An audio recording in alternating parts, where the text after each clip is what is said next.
Hi, and welcome to our on-demand video for new applicants to IES. My name is Jackie Buckley. I'm at the National Center for Special Education Research, and I'm joined with Elizabeth Albro, who is the Associate Commissioner of Teaching and Learning in the National Center for Education Research. And the purpose of this video is to provide tips for first-time applicants to IES. So if you haven't applied to us before, or you're considering applying to IES, we wanted to give you a broad overview of some things that you should think about as to why you might want to apply to IES, as well as some tips for if you do decide to submit an application to IES, what are some things that you need to think about. What we also want to note, however, is that you should watch the series of on-demand videos that IES has available to you. In particular, you should watch the basic overview video. The information that is in the basic overview is complementary to what we present here, and we're not going to go into great detail regarding specific funding opportunities this year. That information is contained in that basic overview video, as well as additional videos on various topics and application process and things like that we will have on our website.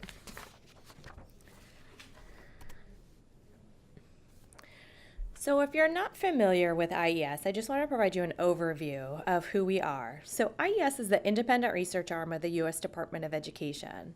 We're nonpartisan. We provide scientific evidence on which to ground education practice and policy. And we really want to share this information in formats that are useful and accessible to educators, parents, policymakers, researchers, and the public. We're authorized by law. IES came into existence in 2002 with the Education Sciences Reform Act. And then the Special Education Center came on board within IES in 2004 with the reauthorization of the Individuals with Disabilities Education Act, or IDEA. So as Jackie noted, IES provides rigorous and relevant evidence on which to ground education practice and policy. We are charged with sharing this information broadly. What we want to do is seek to identify what works and what doesn't and why. And we have this overarching goal to improve educational outcomes for all students, particularly those at risk for failure for whatever reason that may be. In the Institute, we have an infrastructure that has been created. So we have 4 centers, and we'll talk about those in just a second.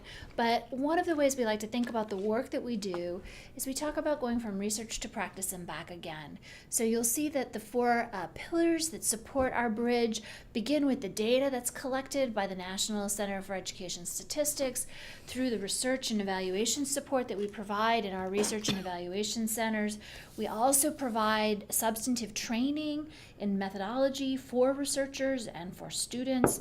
We create standards that apply to education research regardless of where it's taking place. And then we provide support for the use of data and research in school contexts through the regional educational laboratories and through our research partnerships. On a more formal level, this is the organizational structure of IES. We're led by a director who receives advice and consultation from a National Board for Education Sciences. We also have a standards and review office that oversees the scientific peer review process for IES grant applications and IES reports. You see on the bottom there are 4 centers within IES, and Liz had mentioned some information about these centers earlier. So the Education Statistics Center, which collects data related to education, the Evaluation Center, which does conduct large-scale evaluations of education programs. But it's the 2 centers highlighted in blue that are important for you to be aware of. The National Center for Education Research and the National Center for Special Education Research are the 2 grant-making centers within IES. The numbers that you see below refer to our CFDA numbers, and 305 is the identifier for NCER, or the Education Research Center, and 324 is the identifier for the Special Education Research Center.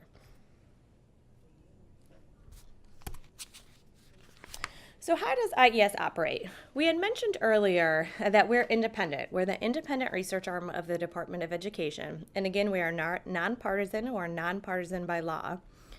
The awards that we make are driven primarily by scientific merit, which is determined by our peer review process.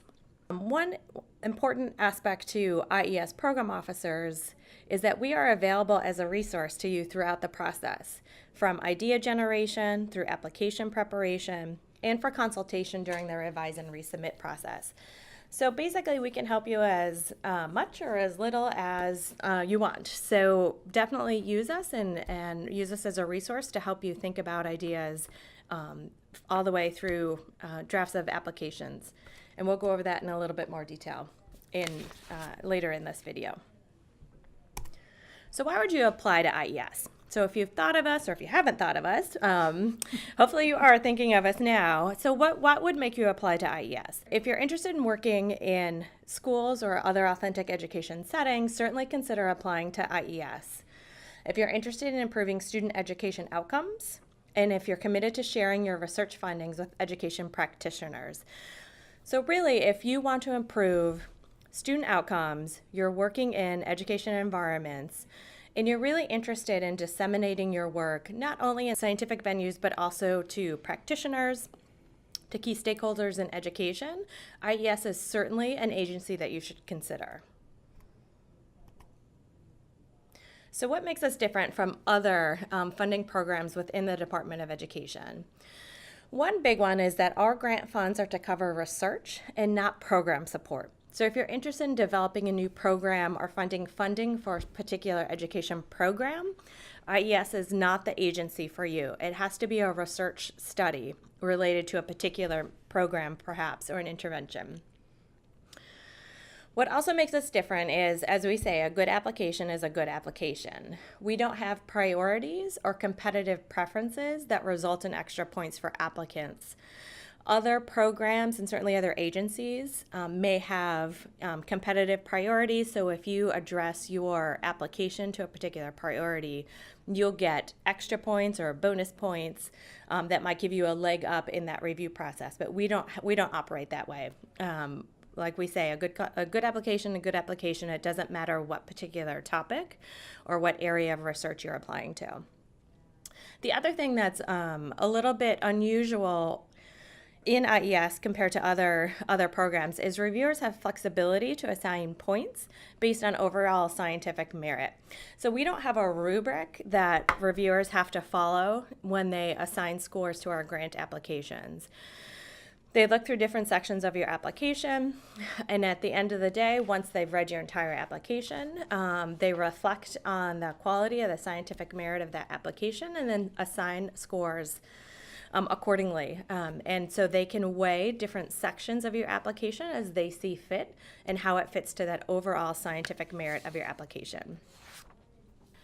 IES is also unique because we support rigorous research at all stages of a project, starting with basic foundational research through iterative research to inform research and development of new interventions or to refine existing interventions, through supporting pilot studies and larger studies to determine efficacy. We've created a little graphic here, and if you're curious to get more information about this, you really do want to listen to the basic overview. But as you'll notice, we have 5 circles here that go from goal 1 through goal 5, beginning with exploration, which is the basic research where you can ask exploratory questions, through developing and innovating new interventions, through testing the causal impact of an intervention, either through efficacy or replication or through effectiveness. And we also support the development of measurement tools. I think the other thing that's really interesting to note and why we have these circles in a circle is because we think of these not necessarily as a linear pipeline. So the idea here is you could go from effectiveness to development to measurement, and then you could find out that you want to use the exploratory mechanism to actually examine the data you collected in effectiveness. The point of putting this out here is that we encourage our applicants to think carefully about which goal makes the most sense for the current project that they wish to apply to. So how does IES compare to other funding agencies in the great federal scheme of things? We've put up 3 columns here: the Institute of Education Sciences first, of course, the National Science Foundation, and the National Institutes of Health. We have determined that the 3 of us are really the agencies that fund the majority of the researchers that we typically fund. So, couple of points. Where do you find out about information? So the names of our program documents are different. So at IES, we produce requests for applications, or RFAs, and Jackie and I will talk more about RFAs over the next section of slides.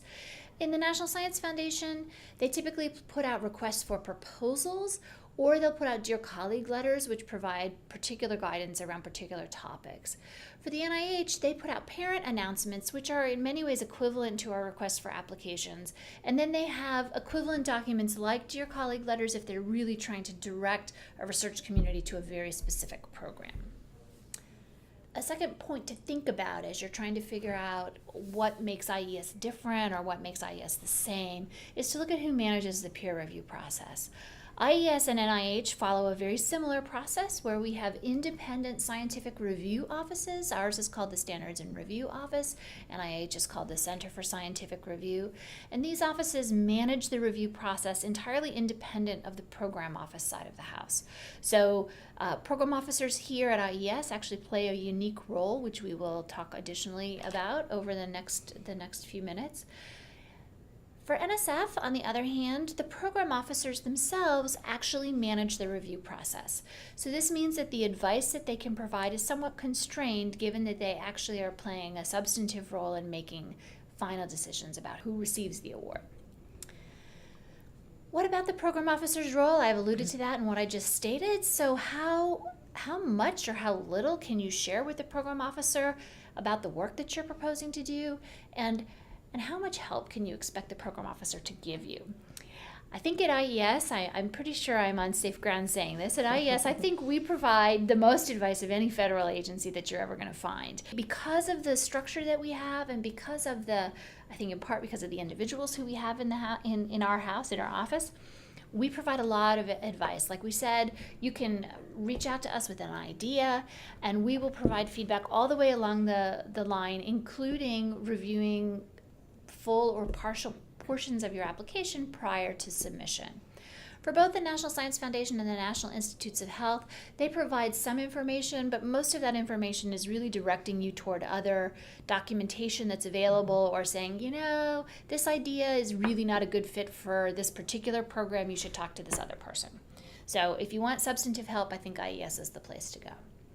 How competitive are we? I think we are as competitive, if not more competitive, than our colleagues at the National Science Foundation and the National Institutes of Health. And I will say that we're going to present in a minute here some information about our general funding rate. I do want to just put in a little caveat here, which is that the funding rate that we give for overall, it's going to vary for small other programs, right? So not every program is competitive to the same degree. All right, so for the past 5 years, the IES applications have been reviewed and funded. We have a nice little graphic here that I think I hope will be of interest to those of you on the video, on the phone, however you're listening to us, right? So since 2012, you will notice that we've had a relatively stable number of applications that we funded. You'll notice there was a dip in 2013. That's the purple bar along the bottom. You guys might remember there was a thing called sequestration, which happened in 2013, which affected availability of funds across the federal government, and it meant that we were unable to fund the number of awards that we typically would have. But what you will also notice is that the funding line along the top shows that there has actually been a decrease in the number of applications that we have received. One could argue that that is a bad thing, suggesting that why aren't people applying to IES? Is it because it's too competitive?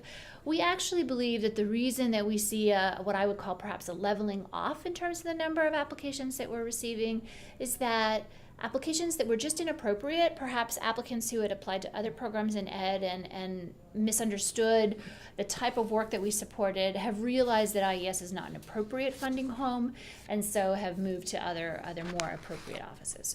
So our funding rate, the percentages typically hover somewhere around 11 to 14% typically.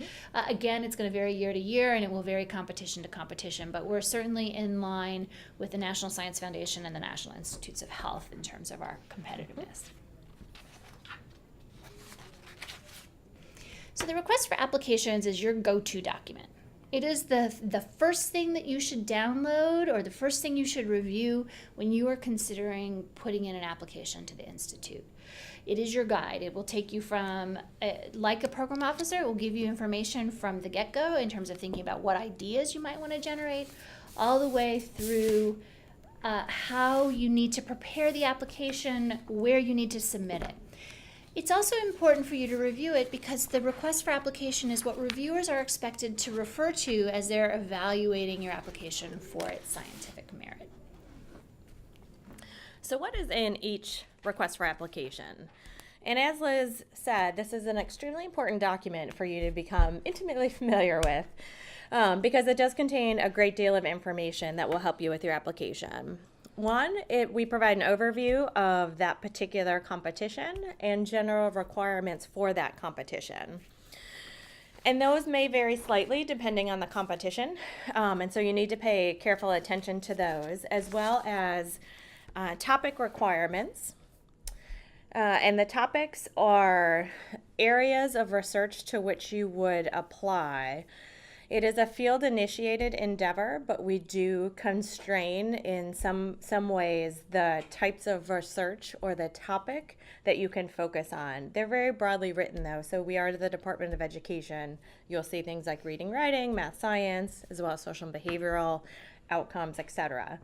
But when you see requirement, a requirement is something that you must address or you must meet that requirement in your application or you will not move forward to the peer review process. So those requirements are things that you really need to pay attention to.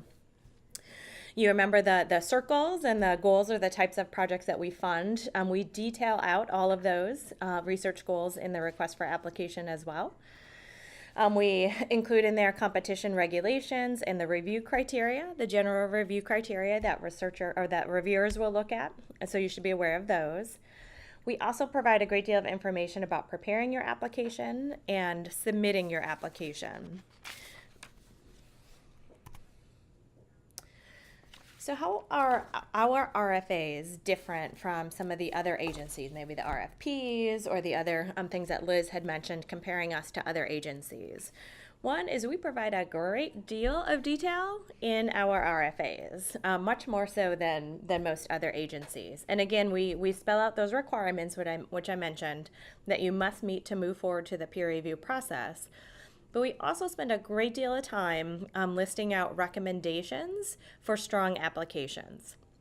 So based on the years since we've been in existence, listening to peer reviewers on the peer review panel talk about what makes a quality application, what we bring to the table thinking about what makes a quality application for IES.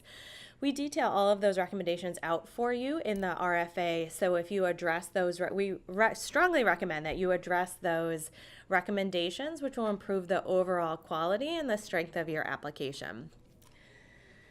The application submission process information is included in the RFA. It's not a separate document.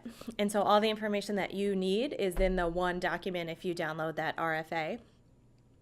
And everyone applying to IES needs to be familiar with either 305A, if you remember that was the National Center for Education Research, or 324A, which is the National Center for Special Education Research, even if you don't intend to apply under that competition. Right, and the reason for that is that the information that we include in our RFAs is really foundational to everything else that we do. So, for example, if you look at our Research and Development Center competitions or our new network competitions, you'll find that there's language there that refers back to the research goals that you might apply under. And that information is detailed quite elaborately. There's lots of information included about those goals in A, but we don't repeat them in every single RFA, in part because we don't want there to be multiple sources that you have to look at. So the A documents really do provide you with that foundational information. The other thing I think is that's really important here goes back to the second bullet point where we talk about how the application submission process information is also included in the RFA. Sometimes I think applicants think, well, I'm the PI, I should read the RFA, and then I should send my sponsored projects person to a separate document. For IES, that's actually not true, and I want to encourage you, as soon as you decide that you're going to apply to the Institute, share this information with the team that's supporting you at your sponsored projects office, because the information they need is included here in this document.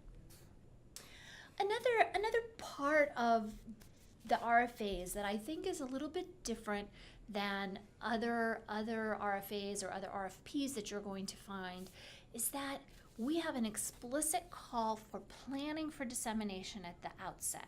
So what this means is that it's insufficient to say, I'm going to disseminate my findings through peer-reviewed scholarly articles, and maybe I'll do some presentations to practitioner conferences. What we really expect to see is a detailed plan in Appendix A of every application that you submit that says, okay, here's the information I expect to generate from this project, and here's how I'm going to get it into the hands of the people who need it. Not just my fellow scholars, but the folks who are on the front lines, if you will, with students, with teachers, if it's a professional development program. And one of the things we've learned is that you really need to think about it at the outset, because having a good dissemination plan requires money, and it requires that you've actually pulled the correct individuals into your project at the get-go. The other part of this dissemination effort that you'll see throughout every single request for application that we put forward is that we have 2 public access requirements, which are aligned with federal-wide requirements. The first is that every peer-reviewed scholarly publication that you produce needs to be uploaded to the Educational Resource Information Center, I think is what ERIC is called. ERIC is it's ERIC, eric.ed.gov. And that is our electronic library. So it's like PubMed for those of you who are familiar with the NIH system. And you're required to upload your manuscripts to that as a condition of award. Similarly, if you're collecting data that is either right now it's in a causal impact study, potentially we might ask you to do the same for some exploratory work. If there's data that could benefit from reanalysis by other PIs at a future point, you're required to put in a data management plan that talks about how will you safeguard privacy, where will you store it, how will you make sure that the coding manuals are prepared, and all of those things that one must do in order to have data that's ready to be shared. So what about our program officers? IES program officers are going to be your best resource. So you are going to probably have a million questions when you start digging into the information that we have. We're going to encourage you to spend a little bit more time digging before you immediately reach out to a program officer, but please do make sure that you reach out. We have a couple of structured ways to ensure that there are opportunities to connect. First is that if you submit a letter of intent, and for every single one of our requests for applications, we have a letter of intent date. Please note that that letter of intent is optional, it's not required, and so it's not like if you miss that deadline, then you can't apply. However, if you do submit a letter of intent, it will go to the program officer who is responsible for the portfolio of research under which you are submitting, and that individual will reach out to you via email to say, hey, I looked at your letter, I'd like to schedule a call to talk more with you about it, or here's some feedback that I have over email. So it's to your benefit to submit a letter of intent. The second thing that we've mentioned a couple of times, and when I do this type of a presentation in public, people often, I can see their eyes and they just get really big. Like, are you serious? But program officers will review draft applications given that we receive the drafts with sufficient time. One of the things that most of our staff do is they'll say, look, I need applications to be received, or draft applications to be received, say by 3 weeks prior to the deadline date. In part, that's because there's no point in us giving you feedback if you don't have time to make edits and then get it to your sponsored projects team so that they can submit it on time. And finally, one of the things I didn't mention when I shared the graphics and those figures in our 11 to 14% is that the rate for awards being made for resubmissions tends to be substantially higher. So first-time awards are typically harder to get, but resubmissions tend to see much greater success. I think part of the reason for that is that you can discuss your reviews with program officers who have been available, present, have listened to the conversations, and can help you understand the nuances of the written review comments that you receive. So those are some of the reasons why you're good resources. So we certainly have some tips for you to think about when working with IES program officers. And the first thing really is to read the RFA. So we've talked about what is in that RFA. It's very detailed. You have all the information about the requirements and the recommendations. And so when you reach out to contact program officers, I would say the first tip is to make sure that you have read that RFA before you reach out to program officers, because it will become apparent in conversation if you haven't, and most likely we'll direct you back to the RFA and then set up a later call or email exchange afterwards. 2 is use email. That's the easiest way to reach program officers. You are absolutely free to call program officers. Our contact information is included in the request for applications. Just know that I am much faster in responding to email than I am to phone calls. It's just more manageable that way via email. Again, you're welcome to leave messages, but what I think is the most effective is if you do that, then follow it up with an email and saying, hey, I left you a message about such and such, which will prompt us to be able to respond to you.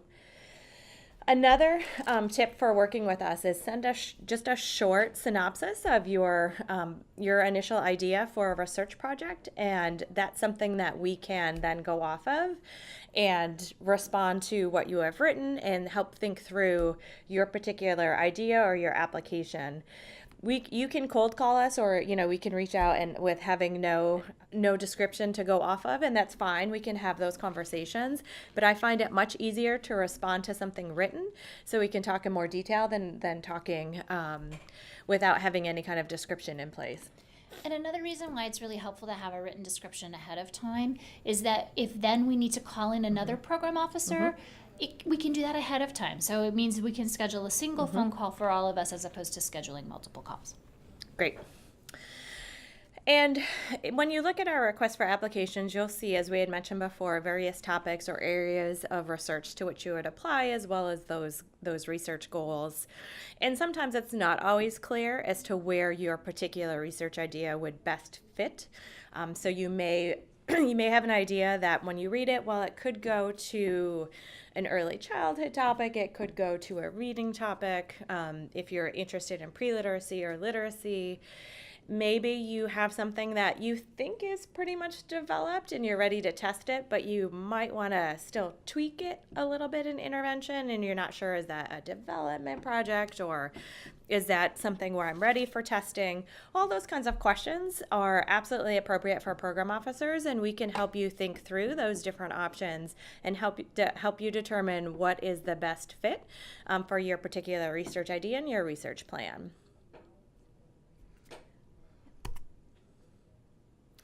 So what is the IES peer review process? And this, we'll go over it briefly. There is a little more information in some of the other on-demand videos that we have, like the basic overview that we had mentioned before. But essentially, when you submit an application to IES, the first thing that happens is it undergoes a screening for responsiveness and compliance. So I had mentioned those requirements in the request for applications. And so it'll be a quick screen to make sure that you're responsive to those basic requirements for the request for applications. And compliance refers to making sure that you have all the parts of the application that need to be there. So some appendices, for example, are required appendices. So we'll check to make sure that you actually did include that appendix in your application.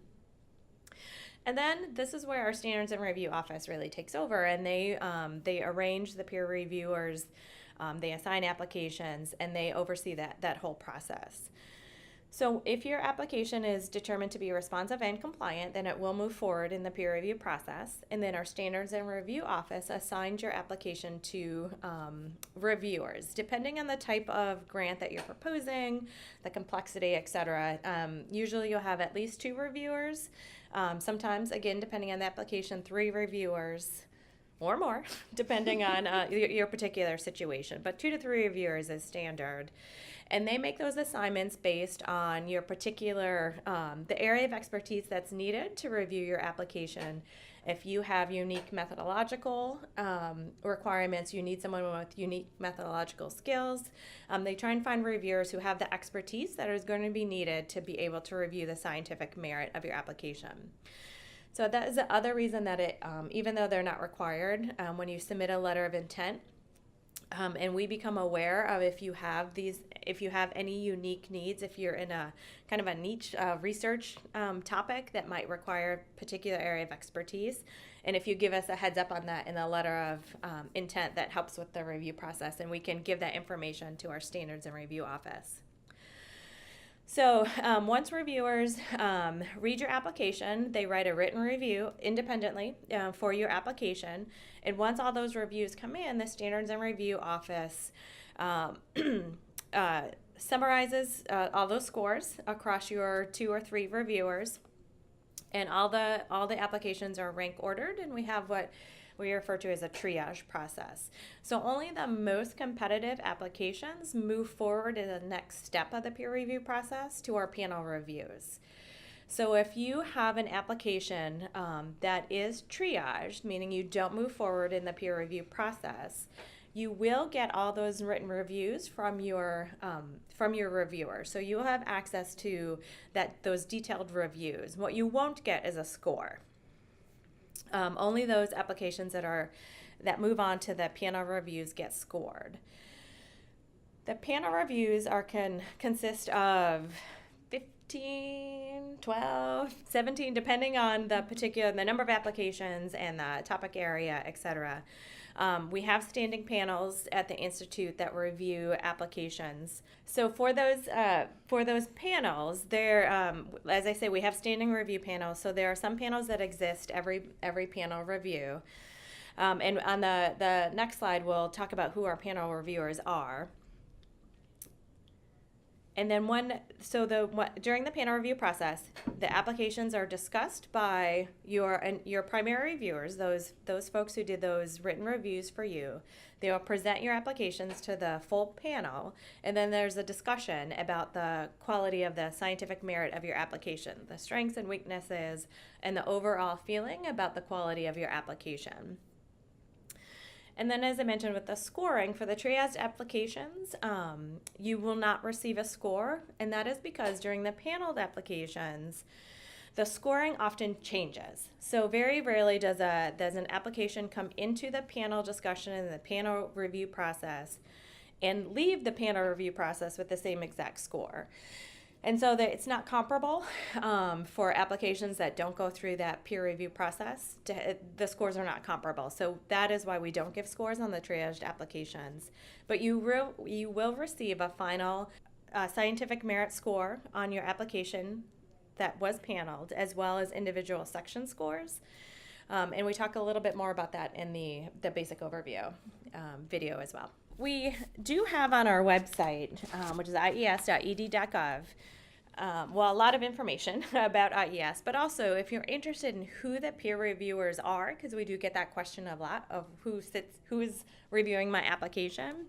We have all the information now on our website, and so you'll see on the left side the different panels, some of the different panels that we've had. And that if you click on each one of those, it'll give you a list of who reviewed for us on those particular panels. So you can see the types of folks who sit on those panels, and they're your peers in the research world. There are folks who have received funding from IES, but sometimes it is also folks who have not received funding from IES, but who have a particular area of expertise in the field. It's made up of content experts as well as methodological experts. And it will vary by those individual panels. And I think another question that we often get when we share this information is whether there's a one-to-one correspondence between the panels that you see before you here and the request for applications or the topics. And the answer is no. What you'll note is that we really have our panels are organized by content area, but that content area can be spread across the different panel areas. So for example, we have a competition in education technology. Clearly, we don't have here in front of you an education technology panel, but what happens is that you may have someone who's doing, I'll just take the literacy intervention, they're developing a tool to support writing development that's technologically driven. So that would be reviewed by the reading, writing, and language development panel. Whereas if you had an intervention that was a tool that was supposed to be helping individuals learn how to study correctly, maybe to space practice, that would probably be reviewed by the basic processes panel. So just be mindful of that when you're thinking about the role that the panels play. All right, so the next couple slides we have here are really just providing you with sources to go to get additional information. This is really meant to just hit the highlights about what's unique about IES and why should you look here. But there's no way that in this short video we can actually do justice to all of the resources that you have that are available to you on the web. So this web address, ies.ed.gov/funding, is the web address that you need to find all the information about our currently available requests for applications. It'll provide you with links to resources that you can use. It will provide you with links to the Standards and Review Office. So if you've not been to that website, you should go there. As you'll note, we have our little check boxes here in terms of what are the steps to follow. I think we've talked about just about everything except that final one there, submit the application. Just a reminder, that is a critical part of this whole process. If you don't submit, you can't get funded. A couple other places, if you're still curious and you want to know more about what it is exactly that IES funds. So we have all of our abstracts for every project that we funded since 2002, so the past 15 years. We have structured abstracts for each of our projects.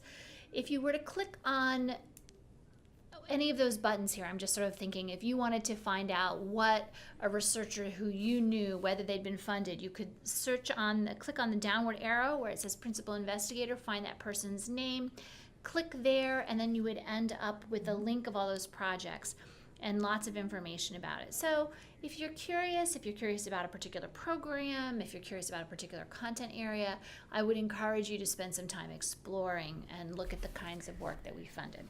And here's another area where we're slightly different from some other agencies. And most agencies will post abstracts of funded research. Our abstracts are also posted, but we do a little bit more editing maybe on our end. So many agencies, the abstracts that they post are the abstracts that the researcher submitted with their application. So we have what we call structured abstracts on our website, which give a little bit more detail about the application or about that funded grant for you. More detail on the purpose and the methods and the assessments that they're using, etc. And so that is one way that we're slightly different from other agencies as well, is the detail of the information that's available on our abstracts, which is helpful to you when you think about what makes a quality application and is my work the type of work that IES might want to fund. You do get a lot of nice detail in the abstracts that we have available. That's absolutely right. So I definitely recommend looking at our abstracts as you try to think about whether this is the right home for the work you'd like to do. The final area that I wanted to just highlight is that we also have a blog. And in the blog, we try to highlight findings from current projects, or if we have new trainings that are coming up, or if we have awards that our PIs have received. So we don't currently have a way for you to subscribe to the blog. So one of the reasons why I wanted to put this up here is so you can actually know that it's there. You should follow us on Twitter if you want to know when we get new blogs, because that's typically our communications director will tweet that out. So our Twitter handle is @IES Research. But this is another great way for you to learn more about the work that we're funding and what people are learning and how it's being applied to education practice.